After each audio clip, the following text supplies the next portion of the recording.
ప్రభునందు ప్రియ దేవుని ప్రజలందరికీ ప్రభు పేరట ప్రత్యేకముగా వందనాలు తెలియచేసుకొనుచున్నాను. క్రొత్త నిబంధనలోని 4 సువార్తల పరిచయము అను అంశమునకు సంబంధించి 4వ ఎపిసోడ్ పాలస్తీనా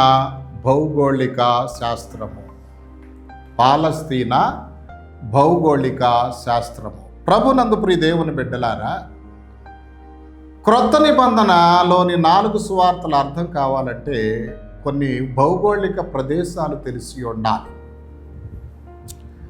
దానిలో కొన్ని ప్రాంతాల పేర్లు వివరణ తెలిసి ఉండాలి, పట్టణాల పేర్లు వివరణ తెలిసి ఉండాలి.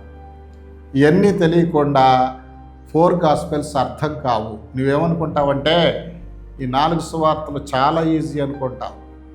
4 సువార్తలు అంత కష్టం మరొకటి ఉండదు. దీనికన్నా పత్రికలు తేలిక, అపోస్తల కార్యములు తేలిక. 4 సువార్తలు ఎంతో లోతైనవి, భావగర్భితములైనవి.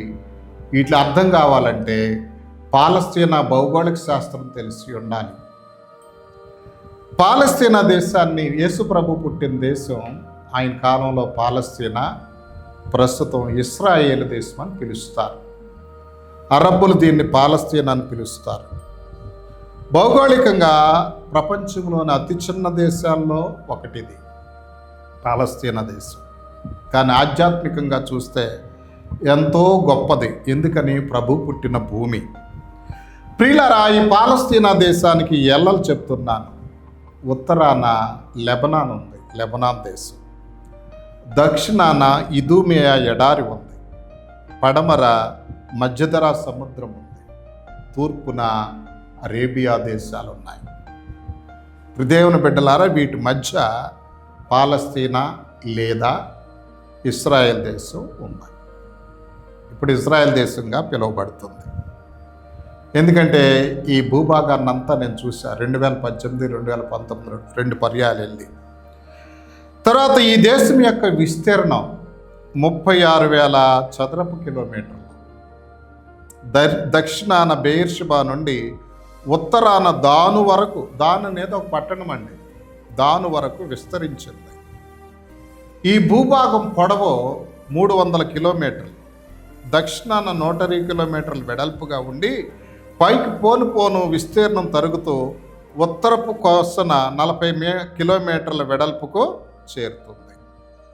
దేవుని బిడ్డలారా, క్రీస్తు ప్రభు వారి కాలంలో ఈ పాలస్తీనా అనబడే ఇశ్రాయేల్ దేశం 8 పరగణాలుగా విభజించబడేది ఉండేది. 8 పరగణాలు, ప్రాంతాలుగా. 1 యోదయ, 2 గలిలయ, 3 పెరియా, 4 సమరియా, 5 దెకపోలిస్, 6 సిరియాకు చెందిన ఫోన్సియా, 7 ఫిలిప్స్ టెట్రార్కీ, 8 ఇదూమియా. వింటున్నారా? మ్యాప్లో చూడండి, ఇవన్నీ ఉంటాయి. యేసుక్రీస్తు కాలము నాటి పాలస్తీనా మ్యాప్లో ఈ 8 పరగణాలు మనకు కనిపిస్తాయి. మ్యాప్ ఎప్పుడన్నా చూసావా నీ జీవితంలో? ఒక చదవటమే కానీ వెనకాల మ్యాప్ చూడాలి కదా. క్రొత్త నిబంధన కాలం నాటి పాలస్తీనా మ్యాప్ ఎందుకు ఇచ్చారు? వెనకాల మ్యాప్ చూడాలా వద్దా? సేవకుడా, కొన్ని విశ్వాసం చూడరు, నువ్వు చూడాలి వద్దా? ఇవన్నీ నాకెందుకు అంటాడు ఒకడు. మరి ఏం కావాలి? సంచి తగిలించుకుని దశభాగం మేమని చెప్పడం కావాలి. ఏంది నేర్చుకోవాలి వద్దా? తర్వాత యూదేతరులు, యూదులు కాని వారు సమరియా ప్రాంతంలో ఉండేవారు. యూదులు అధికంగా యోదయ, గలిలయ ప్రాంతాల్లో ఉండేవాడు.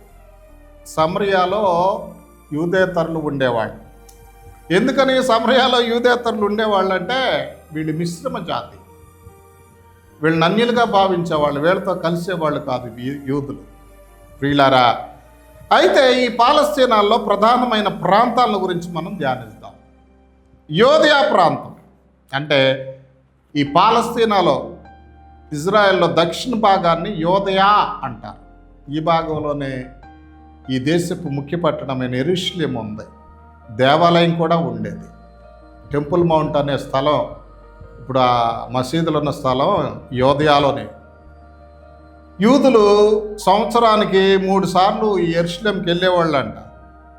ఈ యెరూషలేములో లేవీలు, యాజకులు, గాయకులు, ప్రధాన యాజకులు, ఆచార్యులు, సద్దుకాయులు, పరిసయ్యులు, ఈ మతానికి చెందిన తెగలవారు యెరూషలేంలోనే ఎక్కువగా ఉండేవాళ్ళు. ఇక్కడ ఎక్కువగా విద్యావంతులు ఉండేవాళ్ళు అన్నమాట. ఇక సమరయ, పాలస్తీనా మధ్య భాగాన్ని సమరయ అంటారు. పాలస్తీనా మధ్య భాగాన్ని ఏమంటారండి? సమరయ అంటారు. వీళ్ళారా, ఎందుకని సమరయ అంటారంటే ఆ ప్రాంతం అది, అక్కడ కూడా యూదులే ఉండేవాళ్ళు. కానీ క్రీస్తుకు పూర్వం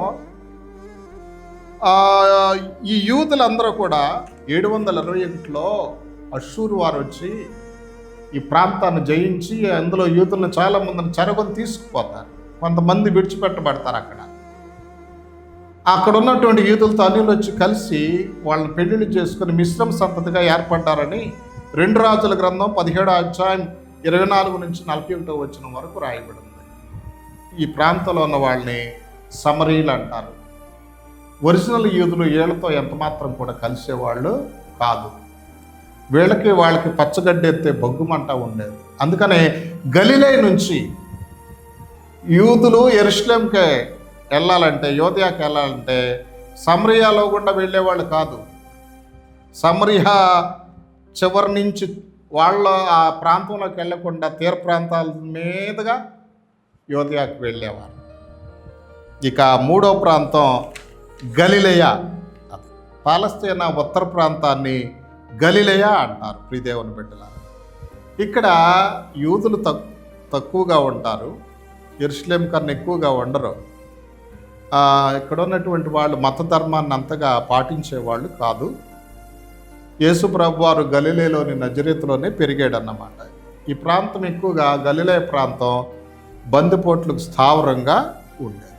ఇక 4వ ప్రాంతం దెకపొలిస్.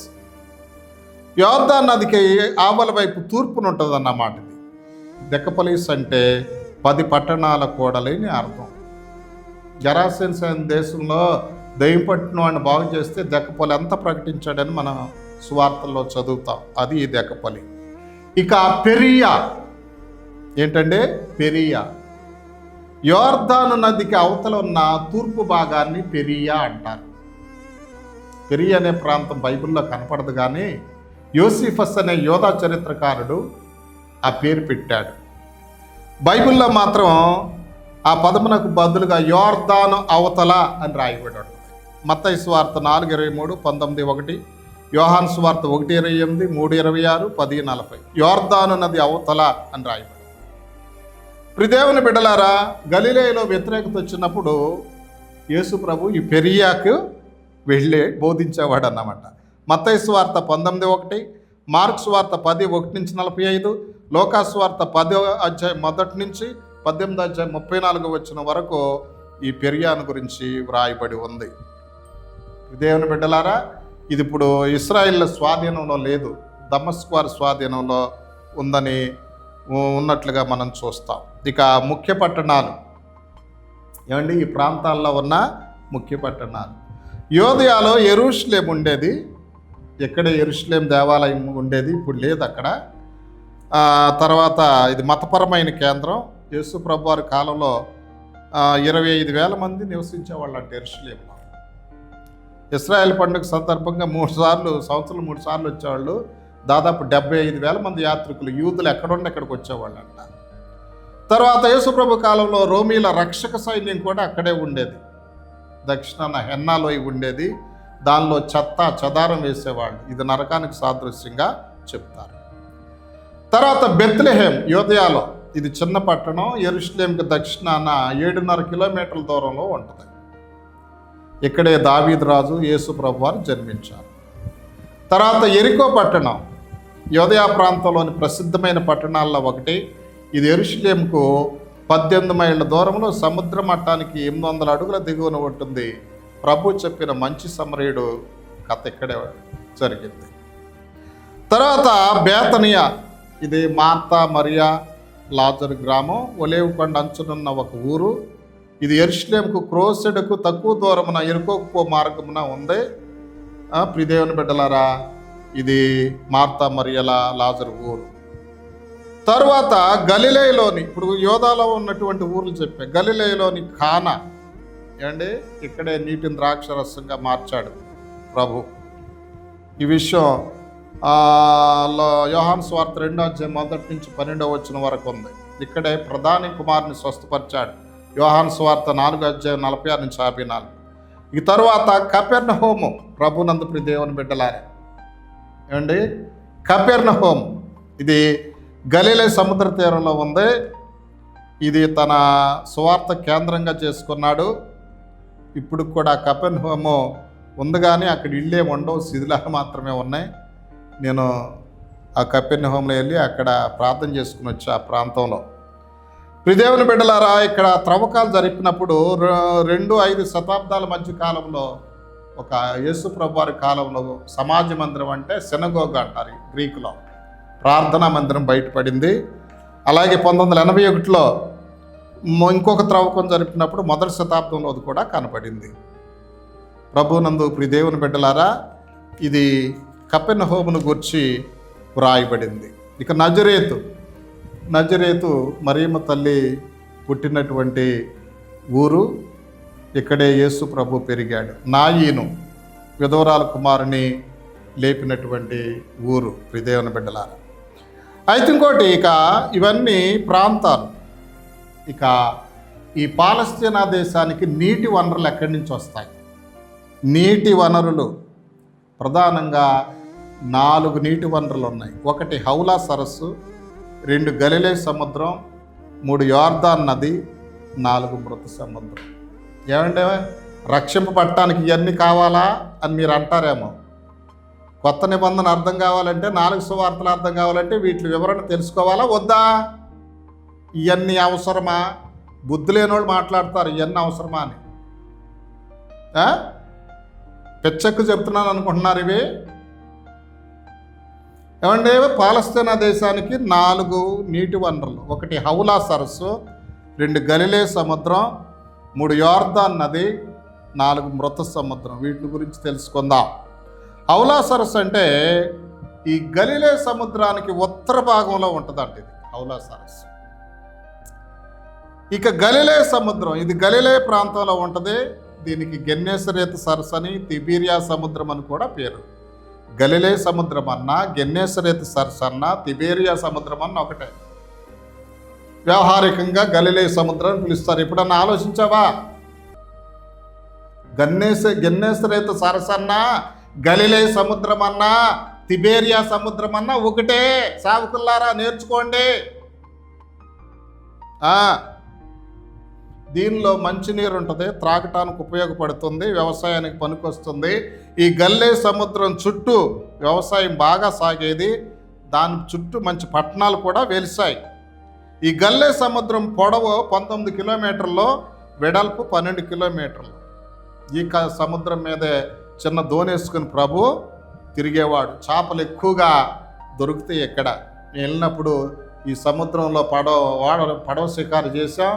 ఆ గలిలయ సముద్రంలో ఉన్న చేపలను కూడా మరి మేము టేస్ట్ చేసి తినటం జరిగింది. ఇక 3వ నీటి వనరు యోర్దాన్ నది. యోర్దాన్ నది హౌలా సరస్సు కంటే పైభాగాన్న ఉత్తరంగా మొదలవుతుంది. ఈ నది హెర్మోన్ పర్వతంపై గల మంచు కరగటం వల్ల ఏర్పడుతుంది. హెర్మోన్ కొండ ఉందండి ఇస్రాయేల్ దేశంలో. ఆ మంచు కరిగి ఈ యోర్దాన్ నది ఏర్పడుద్ది. ఇది హెర్మోన్ కొండల నుంచి హౌలా సరస్సును గలిలయ సముద్రం నింపుకుంటూ వచ్చి మృత సముద్రంలో కలుస్తుంది. ఇక మృత సముద్రం పాలస్తీనాకు దక్షిణ భాగంలో ఉంటుంది. ఇందులో నీరు చాలా అన్ని సముద్రాల నీటి కంటే ఉప్పుగా ఉంటుంది. దీనిలో ఏ ప్రాణి కూడా బ్రతకదో, ఏవి కూడా పెరగో. ఎందుకంటే ఖనిజ శాతం ఎక్కువగా ఉంటుంది. 25% ఖనిజం ఉంటుంది ఇందులో. ఈ మృత సముద్రం ఒడ్డున కుమ్రాన్ ప్రాంతంలో ఎస్సినీస్ అనే సంఘం వాళ్ళు ఉండేవాళ్ళ. అదే బాప్తిస్మిచ్ యోహాను ఆజాబ్తాకు చెందినోడే. అక్కడ గుహల్లో బైబిల్ మ్యాన్స్క్రిప్ట్స్ దొరికినాయి. దేవుని బిడ్డలారా, ఇది పాలస్తీనా భౌగోళిక శాస్త్రం. మీరు గమనించి మీ మనసులో ప్రతిష్ఠించుకోండి. తండ్రి వందనాలు, పాలస్తీనా భౌగోళిక శాస్త్రాన్ని గురించి మాకు తెలియజేసినందుకు స్తోత్రాలు. వీటిని మా హృదయంలో భద్రపరుచుకొని జీవించే కృప దయచేయమని, క్రొత్త నిబంధన ఇంకా ఎక్కువగా అర్థం చేసుకుంటే సహాయం చేయమని యేసు నామంలో ప్రార్థించి వేడుకొనుచున్నాం పరమ తండ్రి.